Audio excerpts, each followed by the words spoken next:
G'day, I'm Murray, this is my backyard, and behind me is a plant that's about to die. Blue Butterfly Pea vine. The reason for this is I was aware it had weedy potential. I've been regularly picking the seed pods off it before they've ripened, putting them in a drink bottle, apple juice I believe, and putting a lid on. And a couple of days ago I found a plant growing in a large pot about 10 metres directly that way, and it was definitely a blue butterfly pea. So it's escaped already. This is the first season I've been growing it. The flowers are very pleasant to eat. They're delightfully sweet at the base. They're fantastic chilled, but I don't want this plant to become a problem, so I'm going to remove it. And I'm not going to mulch it because it grows from cuttings. So I'm going to put it in some plastic tubs and probably dispose of it at the tip. If you're thinking about planting blue butterfly pea, watch this entire film. I would urge you to do that. It'll make more sense at the end. So, yeah. It's in constant flower, and it sets a lot of seed pods. 1, 2, 3, 4.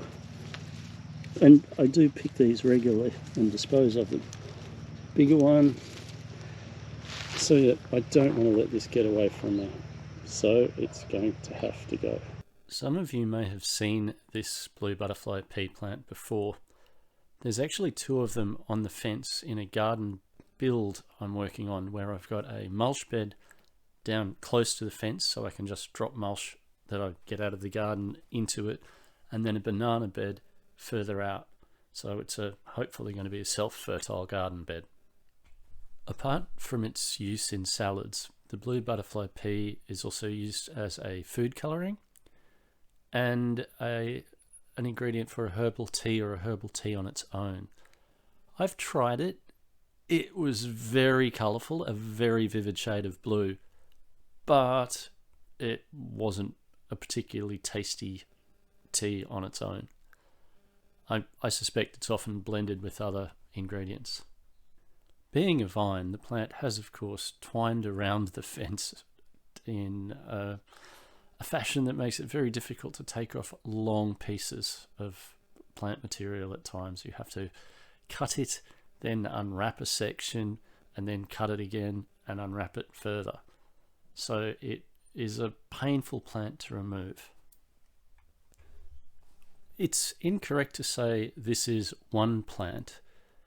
I put in half a dozen, maybe 10 seeds when I planted this clump of vines. So there's actually multiple plants here. I'm just really lucky that I put it in early summer and not in spring, or it would be huge, and I would have had to spend a lot longer getting into this plant and taking it apart.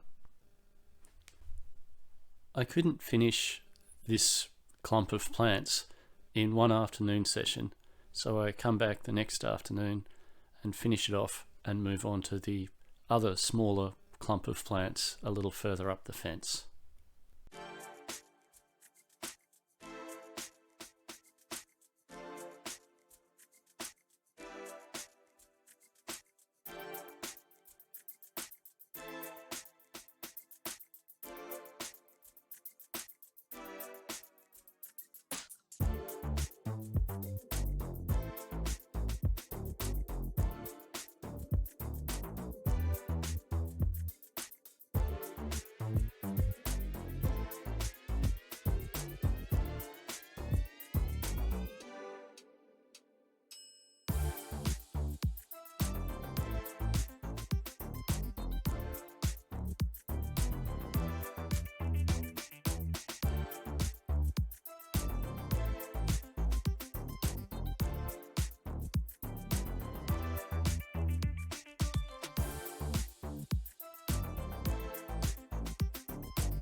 So that was a painful process and took quite a lot of time. It was very dull. And if you're thinking about growing blue butterfly pea and you are afraid it could become an environmental nuisance in your area, you might think twice about planting it at all. Sped up, that was probably pretty dull footage. In real life, it was extremely dull, and it took quite a lot of time. I could have been doing other things with my time. Do I wish I'd never planted blue butterfly pea in the first place? Yes, I do. For the salads, it's very pretty. I don't think it's particularly nutritious, but it was charming for a while. Was it worth the pain of pulling them out and trying to make sure that there's no cuttings? And now I'm going to be monitoring the areas where they were planted to see if any cuttings come up, or if I've accidentally missed any seed. No, not worth it in my view. However, if you decide to give it a go, good luck to you. And good luck to you in all your endeavours, and particularly in the garden. And I hope you like, comment, subscribe, share, and I hope you'll come with me on another little journey around the yard. See ya.